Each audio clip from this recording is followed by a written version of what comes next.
जय हिंद। सबसे पहले आप सभी को 75वीं गणतंत्र दिवस की ढेर सारी शुभकामनाएं। क्या आप जानते हैं कि गणतंत्र दिवस और स्वतंत्र दिवस में क्या अंतर होता है? हम में से कई ऐसे लोग हैं जिसको इस बात की जानकारी नहीं होती है। छोटे बच्चे से लेकर के कई ऐसे बड़े लोग हैं जिनको इसका ठीक से अंतर पता नहीं होता है। कई बार तो हमने देखा है कि मंच पे कुछ नेताजी लोग स्वतंत्र दिवस की शुभकामनाएं देने की बजाय गणतंत्र दिवस की शुभकामनाएं दे देते हैं। तो आप सभी को ये वीडियो देखना चाहिए और दोनों में अंतर को समझना चाहिए। आप भारत के एक नागरिक है, इस नाते इस दोनों में डिफरेंस आप लोगों को समझ में आना चाहिए। सबसे पहले हम लोग समझेंगे 15 अगस्त 1947 यानी स्वतंत्रता दिवस। इंग्लिश में इसको इंडिपेंडेंस डे कहते हैं। तो इस चीज को समझने से पहले आपको एक छोटी सी बात समझ में आनी चाहिए, उपनिवेश। अब उपनिवेश का क्या अर्थ होता है? बहुत पहले कुछ शक्तिशाली देशों ने छोटे छोटे अपने से कमजोर देशों को अपना उपनिवेश बनाया था। अर्थात देश हमारा और शासन पे कंट्रोल रहेगा किसी और देश का। उसमें से हमारा देश भी एक भारत था। कई सालों के बाद, लगभग 200 साल के बाद अंग्रेजों ने हमारे देश को आजादी दी। उससे समय था 15 अगस्त 1947। इस दिन हम लोग मनाते हैं स्वतंत्रता दिवस। इंग्लिश में कहे कि इंडिपेंडेंस डे। किसी को कोई दिक्कत नहीं।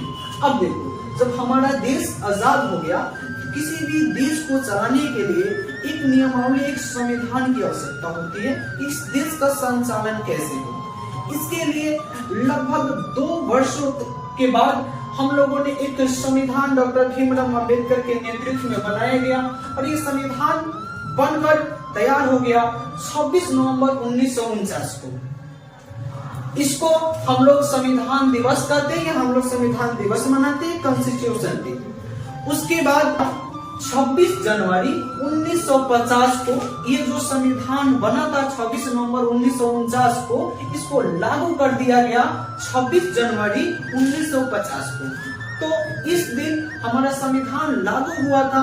इसकी खुशी में हम लोग गणतंत्र दिवस मनाते हैं, अर्थात रिपब्लिक डे मनाते हैं। दोनों में काफी भिन्नताएं हैं और भी कई सारी भिन्नताएं होती है जो हमको जानना चाहिए।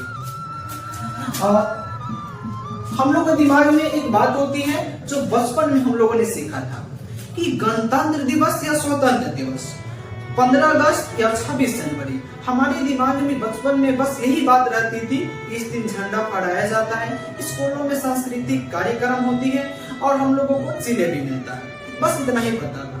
लेकिन हमको समझना पड़ेगा इन दोनों में कई डिफरेंस होते हैं। सबसे पहला डिफरेंस कि इस दिन झंडा रोहण किया जाता है।